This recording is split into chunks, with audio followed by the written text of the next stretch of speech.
Olá! A seguir vamos discorrer sobre um assunto que é central, fundamental no eletromagnetismo, as leis do eletromagnetismo. Hoje vamos falar sobre as leis da eletrostática, as leis que regem os fenômenos eletromagnéticos quando as cargas estão em repouso. Ora, as leis, elas sempre querem descrever fenômenos. Quais são os fenômenos?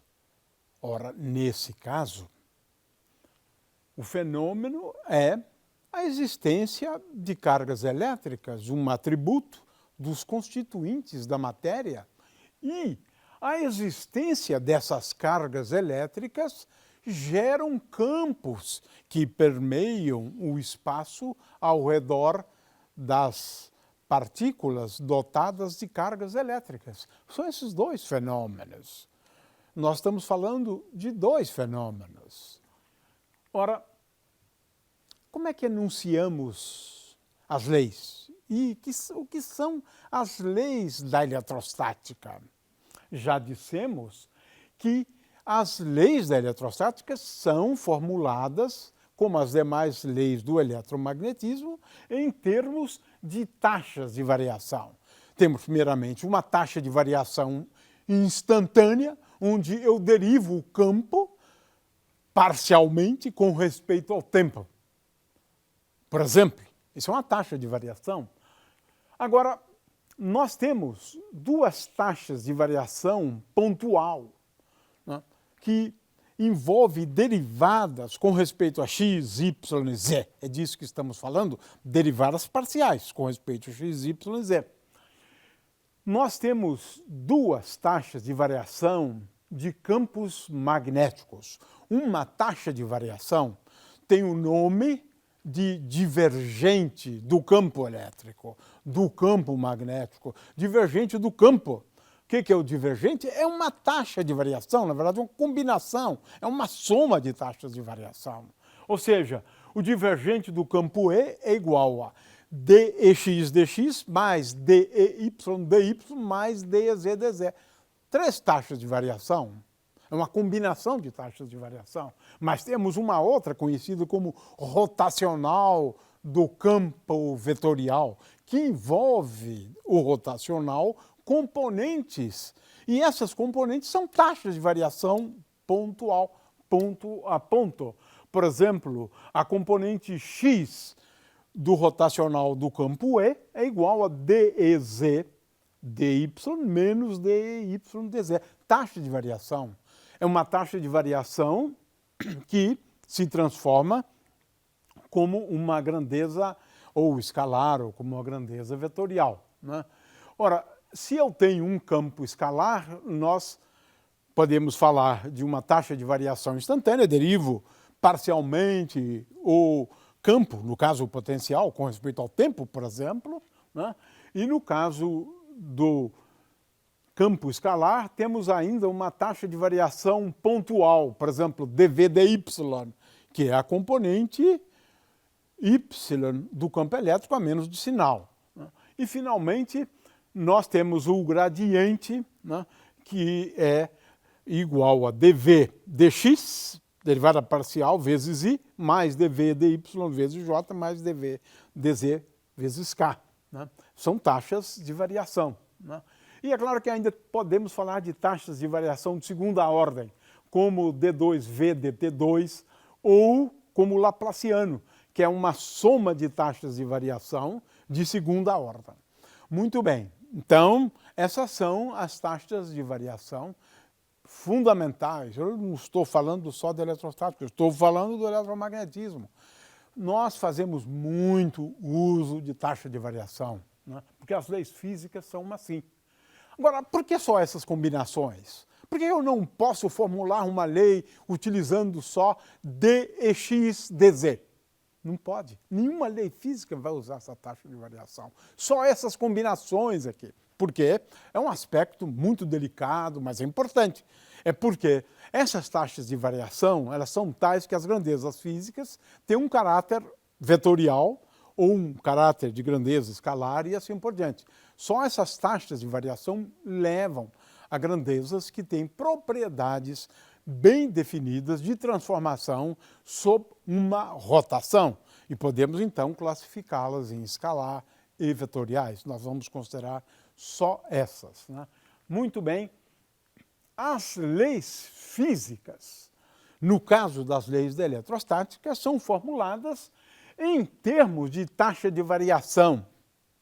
Por exemplo, em termos de taxa de variação do campo elétrico, ou em termos de variação do potencial. Vamos ver esse aspecto depois. Mas as leis físicas envolvem taxas de variação. Ora, vamos começar por uma lei física e tentar entendê-la. Porque, em geral, a gente vê muita fórmula, mas a gente não está entendendo o que essas fórmulas significam, ou o que elas querem dizer. Vamos começar aqui com uma lei de Gauss. A lei de Gauss, ela especifica que, quando eu tenho cargas elétricas, essas cargas elétricas dão lugar a um campo elétrico, por exemplo, e cuja taxa de variação é proporcional à densidade de cargas elétricas. Ou seja, a presença de cargas dá origem a um campo, mas a lei é muito sutil, ela nunca diz qual é o campo. Ela apenas especifica a taxa de variação, para ser bem geral, porque senão, em cada caso, eu precisaria ficar dando a resposta para uma carga, duas cargas, 5 cargas, uma... Não. Eu tenho uma lei que vale para qualquer situação. Agora, ela tem que ser expressa em termos de grandezas como o divergente. Ou seja, o que a lei de Gauss especifica? É que, dada uma distribuição de cargas elétricas caracterizada pela densidade volumétrica de cargas, ρ, em cada ponto, ρ de x, y, z, essa distribuição de cargas elétricas dá lugar a um campo tal que o divergente do campo é proporcional à densidade de cargas elétricas. É isto. É isso. Esse é o fenômeno, eu estou descrevendo um fenômeno. Cargas dão origem ao campo elétrico. Agora, a lei física estipula que a densidade de cargas elétricas é proporcional à taxa de variação do campo elétrico. É a lei física. A taxa de variação de campo elétrico, que se transforma como um escalar, que é o divergente de E, é igual a ρ sobre ε0. Mais concretamente, dx mais dy mais dz é igual a ρ sobre ε0. Essa é a lei de Gauss, é conhecida como a lei de Gauss. É uma lei fundamental do eletromagnetismo. Essa aqui é uma das 4 equações do eletromagnetismo. Isso independentemente de ρ variar com o tempo ou não. É uma lei que persiste sempre no eletromagnetismo. É uma das equações de Maxwell. Agora, é importante entender o que essa lei significa. Dada uma distribuição de cargas, ela dá origem a um campo elétrico, cuja taxa de variação é proporcional à densidade de cargas elétricas. Tem um sentido físico essa lei. Muito bem. Temos agora uma segunda lei. Essa, nem sempre as pessoas se dão conta dessa lei. Essa lei é a segunda lei quando eu lido com o campo elétrico. Essa lei estipula o seguinte: cargas elétricas estáticas que não se movimentam, elas não levam a uma taxa de variação vetorial. É isso. É uma propriedade, né? Uma característica, na verdade, de cargas em repouso. Então temos uma segunda lei. Quase ninguém menciona essa segunda lei, mas é uma lei importante. É a segunda lei da eletrônica. Temos duas. Essa lei estipula que o campo elétrico é tal que o rotacional do campo elétrico é igual a zero. Ou seja, cargas elétricas não levam a esse tipo de taxa de variação, que é o rotacional do campo. É uma propriedade da estática. Duas leis quando eu estou falando do campo elétrico. Então, temos aqui duas leis que eu gostaria muito, né, de ressaltar. Essas leis são as leis fundamentais. A partir delas, eu vou deduzir um monte de resultados, posso deduzir um monte de resultados. Por exemplo, aquele de uma carga elétrica produz um potencial daquela forma que eu enunciei antes, ou produz um campo elétrico de acordo com o que eu enunciei antes. Essas são, sim, as duas leis fundamentais da eletrostática. A primeira afirma que o divergente do campo elétrico é igual à densidade de cargas dividido por ε0. Essa é a primeira lei. A segunda lei afirma que esse tipo de taxa de variação não ocorre quando as cargas estão em repouso. É isso. Duas taxas de variação. Essa primeira fica associada à densidade de cargas e a segunda afirma o seguinte: quando eu tenho cargas em repouso, elas não produzem esse tipo de taxa de variação. Duas leis. Agora, veja, isto aqui, por outro lado, tem uma consequência muito curiosa. Essa consequência é o seguinte: eu vou resolver essa equação. Como é que eu resolvo essa equação? Eu posso garantir a vocês, e é fácil verificar isso, que se o campo elétrico puder ser escrito como menos o gradiente de uma função escalar denominada potencial, então veja, quem me garante que o campo é igual a menos o gradiente de uma função escalar? Essa lei aqui, essa lei. Verifique isso, é só substituir lá. Se você calcular o rotacional do gradiente de uma função escalar, é igual a zero. Então, temos aqui a solução. Acabei de demonstrar que o campo elétrico, de fato, ele é derivado do potencial. O potencial é o campo fundamental, né? Então, veja, a segunda lei tem uma solução para o campo elétrico. E igual a menos o gradiente de V. Quem é V, já antecipamos antes. Aquele resultado que eu escrevi lá, E igual a menos gradiente de V, agora segue dessa lei. É um resultado, é uma lei. Então, E igual a menos gradiente é a solução para esta lei aqui. Muito bem, esse aspecto é fundamental, né? Ora, quando o campo é do tipo irrotacional como esse, a gente pode mostrar que as linhas de campo nunca são linhas de campo fechadas, por exemplo, né? Um campo irrotacional tem linhas de campo como aquelas da figura do lado direito. As linhas de campo começam numa carga e terminam em outra carga. Essa é uma outra consequência. De qualquer maneira, eu estou falando das leis, né, da eletrostática. Estamos falando sempre de leis, né? Agora, veja, nós temos, portanto, resumindo, duas leis divergentes de E igual a ρ sobre ε0 e rotacional de E igual a zero. Ou seja, dy dx menos dx dy igual a zero. Veja que se Ex for igual a dv dx e se Ex for igual a menos, ali, na verdade, y é igual a menos dv dy e Ex for igual a menos dv dx, é claro que isso aqui fica satisfeito. Portanto, eu tenho aqui a solução, né? Ou seja, o campo elétrico, de acordo com essa lei, é um campo que nós diríamos conservativo. Ele é um campo derivado do campo denominado potencial elétrico. É claro que, a partir desse fato, nós podemos mostrar, né, já que E é igual a menos gradiente de V, menos gradiente de V escalar dl é igual a menos dv. Portanto, a integral de A até B de menos dv é V de RA menos V de RB.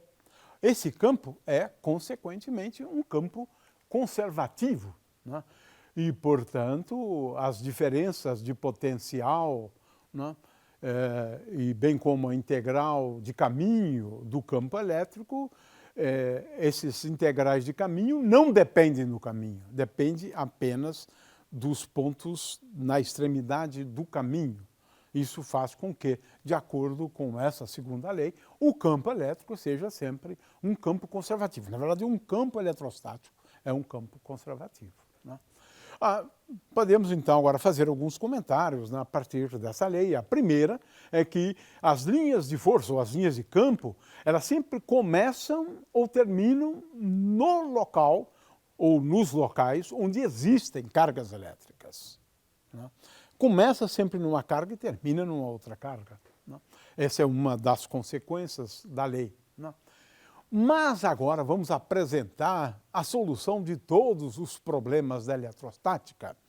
E essa sim, infelizmente, nós não temos aqui o ferramental matemático ainda para a gente demonstrar isso, né? Mas, veja bem, eu enunciei as leis da eletrostática envolvendo o campo elétrico, mas a lei da eletrostática envolvendo só o potencial elétrico, ela é mais simples, eu acho.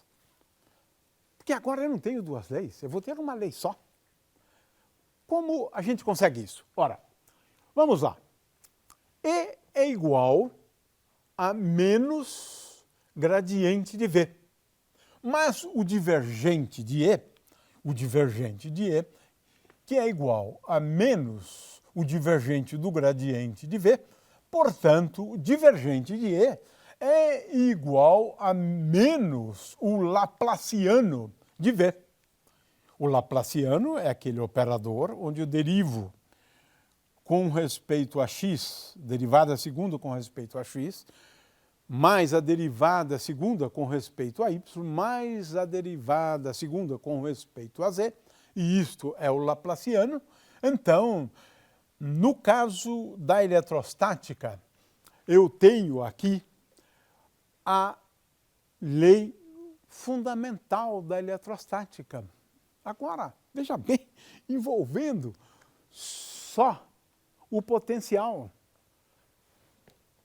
Veja como, ao invés de duas leis, eu acabo, quando lido com o potencial, com uma lei só. Qual é essa lei? É que D2, dx2, mais D2, dy2, mais D2, dz2, vezes, ou aplicado a V, né, é igual a menos ρ dividido por ε0. De novo, uma lei envolvendo taxas de variação. Mas agora eu não tenho duas, eu tenho uma só, envolvendo o potencial. Então, problemas de eletrostática, em princípio, poderiam ser resolvidos utilizando essa lei. Sim, é uma lei. Por quê? A presença de cargas, caracterizada essas cargas por uma densidade volumétrica de cargas, leva a um campo, que é o potencial, cuja taxa de variação, essa taxa de variação é igual a menos ρ sobre ε0. Veja, de novo, temos que entender como é que funcionam as leis físicas. Leis físicas é isso. As cargas produzem um campo e, agora, a lei especifica que a taxa de variação desse campo é igual àquilo que produz o campo. É isso. Então, temos aqui uma lei física utilizando o potencial. Veja, utilizando o potencial, nós acabamos reduzindo duas leis a uma lei só. Fica mais fácil. É claro que tem um pequeno problema aqui, né? que é né, o de resolver essa equação, que é uma equação a derivadas parciais e de segunda ordem. Bom, aí começa a complicar as coisas.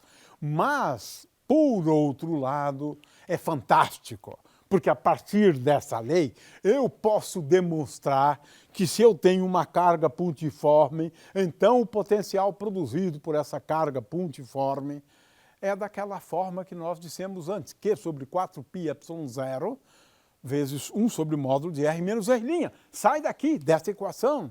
E mais, o potencial gerado por uma distribuição de cargas tem essa forma. A matemática agora fica mais complicada, mas eu estou começando com uma lei fundamental, uma lei básica. Ela é um pouco mais difícil de ser trabalhada, mas a partir dela eu posso demonstrar que o potencial é daquela forma. E a partir do potencial eu posso derivar o campo elétrico. Então, esta aqui é a lei fundamental da eletrostática, formulada em termos do potencial, que é, em princípio, apenas mais simples, porque a equação é mais complicada muitas vezes. Então, nós temos muitas vezes, pelo menos, 3 alternativas para a gente resolver problemas da eletrostática. Primeiro, resolvendo a equação de Poisson, que é aquela equação que eu mostrei antes, é aquela equação que eu escrevi na lousa. Essa é a melhor, seria a melhor maneira. Muito difícil, mas é a melhor maneira. Nem sempre é fácil. Até mesmo para uma carga pontiforme, o problema é complicado, porque nos leva ao problema de funções de Green. Então, muito cuidado. Ela só é aparentemente mais simples, mas é uma solução e muitas vezes a gente recorre a ela. A segunda, efetuando somas. Eu tenho o potencial de uma carga, agora eu quero determinar o potencial de muitas cargas, eu somo.